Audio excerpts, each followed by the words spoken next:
Static રિલેના ગેરફાયદા અથવા તો મર્યાદાઓ જણાવો. તો તાપમાનમાં ફેરફારની અસર સ્ટેટિક રિલે પર ઝડપથી થાય છે, કેમ કે સ્ટેટિક રિલેમાં કાર્યરત એવા સેમિકન્ડક્ટર ઉપકરણો તાપમાન માટે સંવેદનશીલ હોય છે. તેથી તાપમાનમાં વધારો થતાં અથવા તો ઘટાડો થતાં એની કેરેક્ટરિસ્ટિક એટલે કે લાક્ષણિકતાઓ જે છે એ બદલાય છે. વોલ્ટેજ સ્પાઇક્સ અને ઉચ્ચ વાતાવરણના તાપમાનની અસરો. તો રિલે સિગ્નલના પરિણામો ઉપર વોલ્ટેજ સ્પાઇક્સની સિગ્નલ એની ઉપર સુપર ઇમ્પોઝ થવા એને વોલ્ટેજ સ્પાઇક રાઇટ્સ કહેવામાં આવે છે. એના લીધે એ વધારે પડતા સંવેદનશીલ હોય છે અને સાથે સાથે તાપમાનના વધારાની સાથે પણ રિલેની કામગીરીને અસર થાય છે, જેના કારણે રિલે માલ ફંક્શનિંગ થઈ શકે છે.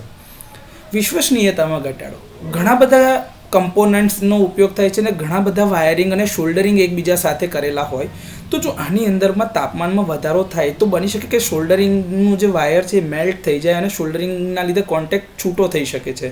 તો એના લીધેની વિશ્વસનીયતા પર પણ અસર થાય છે. રિલેના લાઈફ ટેસ્ટ ડેટા મેળવવાની શક્યતા નથી, કારણ કે ડિઝાઇનમાં સતત વિકાસના કારણે રિલેના લાઈફ ટેસ્ટ ડેટા મેળવવાનું શક્ય થતું નથી. ઘટેલી ઓવરલોડ ક્ષમતા એટલે કે રિલેની અંદર ટૂંકા સમયની ઓવરલોડ ક્ષમતા ખૂબ જ ઓછી હોય છે અને યોગ્ય ડિઝાઇન દ્વારા તેને દૂર કરી શકાય છે. આના માટે જે તમારા કમ્પોનન્ટ હોવા જોઈએ વધારે ઓવરલોડ ક્ષમતા સહન કરી શકે એવા હોવા જોઈએ, જેના લીધે એમાં ખર્ચમાં પણ વધારો થાય છે. વધેલી કિંમત. સ્ટેટિક રિલેની કિંમત ઇલેક્ટ્રોમિકેનિકલ રિલેની સરખામણીમાં વધારે હોય છે. તો સ્ટેટિક રિલેના ગેરફાયદા અથવા તો મર્યાદાઓ જો પરીક્ષામાં પૂછવામાં આવે તો એમાં આ રીતે જવાબ લખી શકાય.